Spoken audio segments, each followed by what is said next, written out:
Hello, my name is Kevin Campbell. I'm a Public Awareness and Services Coordinator for Ohio 811, also known as Liaison. I cover the southwest part of Ohio. So my role as a liaison is to basically help foster cooperation between all the stakeholders, between excavators, locators, utilities, make sure that they're educated on the basically latest and greatest best practices, legislative changes, also educating homeowners when the opportunity arises. Before I became a liaison, I was mostly in the locating part of the world. Really, I've been in the utility industry since I was 18 years old, from doing gas leak survey to cathodic protection to then getting into locating.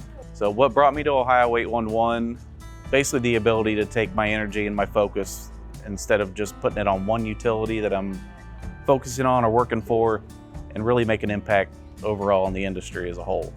Just remember, no job, no project is worth risking your life, risking injury because you don't have something marked on the ground that you need. Don't take the shortcuts. Don't just do it just because we got to get this done, so let's just do it. Make sure you got all your marks, respect the marks, get home safe.